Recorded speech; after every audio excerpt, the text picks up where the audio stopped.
हिंदुस्तान में रहने वालों को, हर आदमी को तिरंगे के सामने झुकना होगा, तिरंगे के सामने झुकना होगा।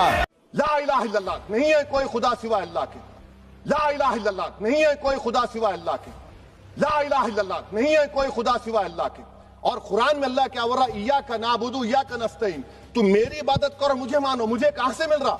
आर्टिकल 25 से मिल रहा है। मुझे कहां से मिल रहा है? Liberty of thought, expression, belief, faith and worship से मिल रहा है। मैडम, मैं एक मुसलमान हूं, मैं इस्लाम को मानने वाला बावकार इंसान हूं, और मेरे मजहब की बुनियादी तालीम तौहीद है।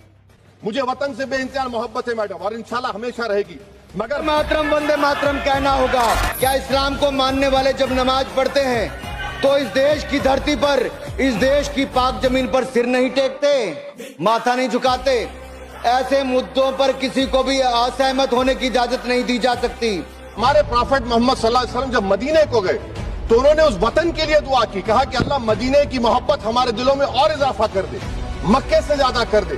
तो ये इस्लाम, मुसलमान होना, हमारे ईमान में मुल्क की मोहब्बत बीच में नहीं आती, और मुल्क से मोहब्बत है और रहेगी हमेशा, क्योंकि ये अजीम कुर्बानियां यहाँ पर शामिल है जिन्होंने जंग आजादी में हिस्सा नहीं लिया। आज अगर वो वतन की मोहब्बत का दर्ज देंगे तो बड़ा गलत होगा। वंदे मातरम ये हमारे देश का राष्ट्रीय गीत है। आज इसी को लेकर ओवैसी साहब ने सबकी बोलती बंद कर दी। आज का मेरा ये वीडियो हिंदू भाई भी देखें, मुसलमान भाई भी देखें, ये सभी के लिए है, क्योंकि दोस्तों वंदे मातरम का टॉपिक, विषय ऐसा है जिसको सुनना आप सबके लिए बहुत ज़रूरी है।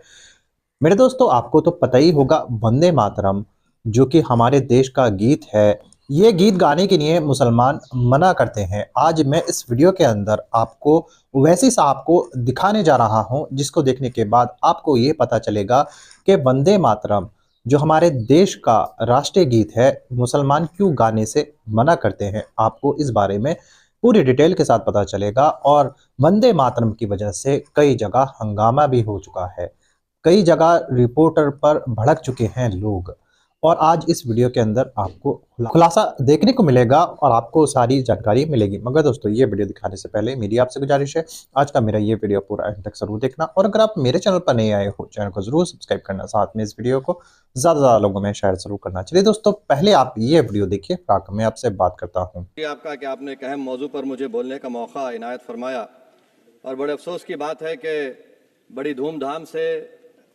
हुकूमत की तरफ से इस बात को रखा गया, मगर 30 से ज़्यादा एमपी यहाँ पर मौजूद नहीं है।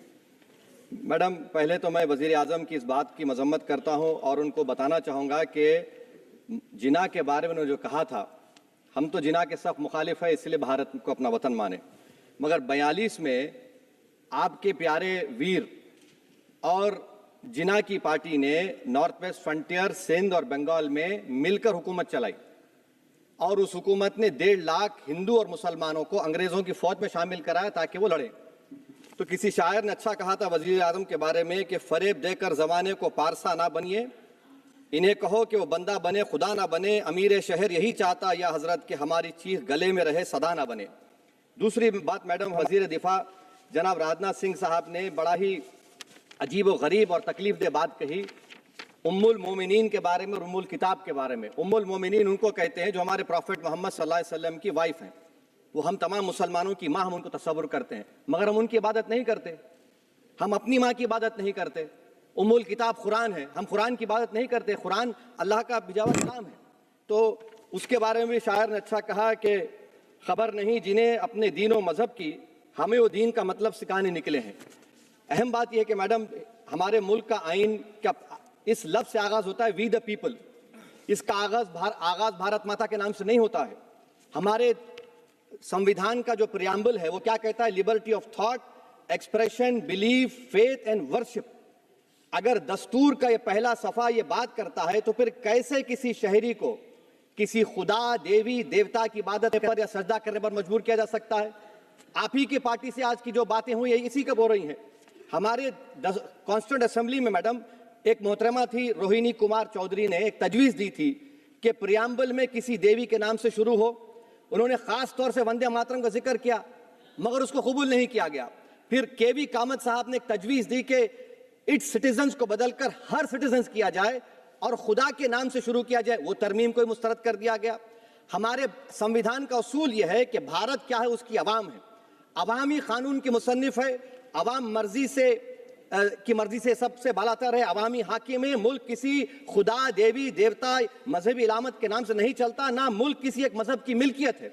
इसीलिए बाबा साहब अम्बेडकर ने क्या कहा था, उन्होंने मदर इंडिया के नजरिए को मुस्तरद किया। बाबा साहब ने एक नई इस्तिलाह वजह कर दी और कहा कि भैक्षित भारत, ये बाबा साहब अम्बेडकर ने कहा। अब मैडम, अगर मजहबी आजादी इस आइन का बुनियादी उसूल है, तो सवाल यह पैदा होता है कि उस वक्त हमारे जो कॉन्स्टिट्यूंट असेंबली के प्रेसिडेंट थे जनाब राजेंद्र प्रसाद साहब ने किस बुनियाद पर वंदे मातरम को कौमी तराना करार दिया? ना तो कोई सेक्युलर रेजोल्यूशन है इसके बारे में। मैडम, मैं आपको बताना चाहूंगा कि जुडिशरी क्या कहती है। बीजू इमैनुअल केस है 1986 का, जिसमें जिहोवा विटनेस ने कहा कि मैं नेशनल एंथम के वक्त खड़े रहूंगी, पढ़ूंगी नहीं। सुप्रीम कोर्ट ने कहा कि उसने कोई गुनाह नहीं किया। वहीं एक 2017 का केस है अश्विनी उपाध्याय का केस सुप्रीम कोर्ट का, उन्हें कहा गाइडलाइंस दिए जाएं वंदे मातरम पर, सुप्रीम कोर्ट ने नहीं कह दिया।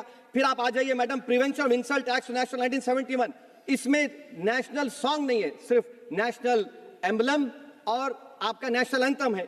फिर आप आ जाइए 40th अमेंडमेंट आर्टिकल 51 है, 76 में पास हुआ, उसमें भी इसका कोई जिक्र नहीं है।